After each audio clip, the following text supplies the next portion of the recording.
पंडित गोपबंधु दास यही सब सामग्री व्यवहार करथिले।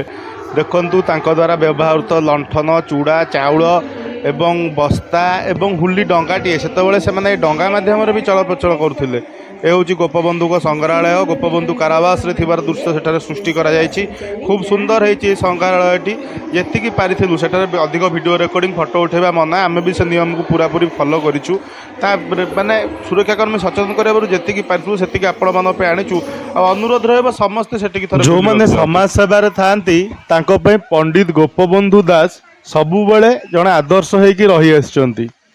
देशर स्वराज पछ जेते गाड़ पुरु तही पड़ी मोर मांस हाड़ एमती गोटे मतवाद दे जाइथिबा स्वेच्छासेवी मानकर गाँ गोपबंधु दासकर गाँ सुआंडो को आमे या भितर बुलिबाकू जिबार सुजोग पाइथिलु।